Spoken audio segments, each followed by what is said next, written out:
नमस्कार। आज आपण एक पाद शलभासन हे आसन शिकणार आहोत। या आसनाची संपूर्ण माहिती व कृती समजण्यासाठी व्हिडिओ शेवटपर्यंत नक्की पहा।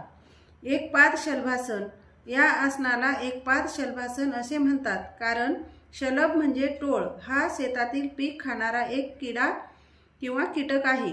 हे आसन करताना आसन स्थिती पूर्ण झाल्यावर शरीराची अवस्था ही शलभाच्या म्हणजे टोळाच्या शेपटीसारखी दिसते, म्हणून या आसनाला शलभासन असे म्हणतात। तसेच एक पाद शलभासन हे आसन एका पायाने केले जाते, म्हणून या आसनाला एकपाद शलभासन असे म्हणतात। हे आसन कसे करावे त्याची प्रत्यक्ष कृती याप्रमाणे आहे। प्रथम विपरीत शयन स्थितीत या स्थितीत हनुवटी जमिनीवर टेकवा, हात कोपरात सरळ शरीराच्या बाजूला ठेवा, हाताचे तळवे जमिनीला लावून ठेवा, पायाचे पावले ताणून घ्या व पायाच्या बोटांची नखे जमिनीला स्पर्श करून ठेवा, पावले एकमेकांना जुळवून ठेवा। आता चवडे पसरवा व अंगठे एकमेकांना लावून ठेवा।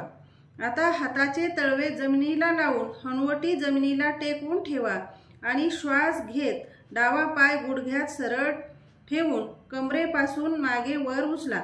थोडा वेळ पाय स्थिर ठेवा, सावकाश श्वास सोडत पाय जमिनीवर सरळ ठेवा। आता याचप्रमाणे श्वास घेत उजवा पाय गुडघ्यात सरळ ठेवून कमरेपासून मागे वर उचला आणि थोडा वेळ पाय स्थिर ठेवा। अशी 2 ते 3 आवर्तने करा।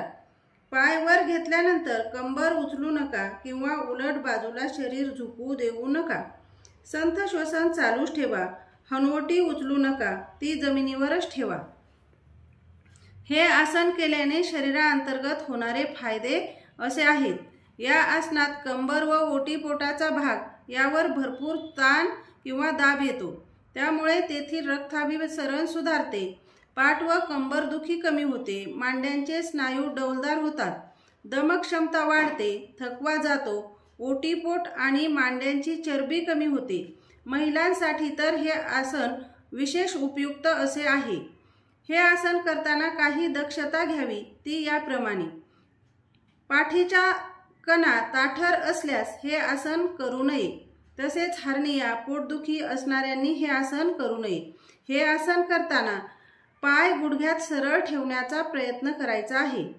तुम्हाला माझा हा व्हिडिओ नक्कीच आवडला असेल अशी माझी खात्री आहे, आणि आवडला असेल तर लाईक करा, शेअर करा आणि चॅनलला सबस्क्राईब नक्की करा। धन्यवाद।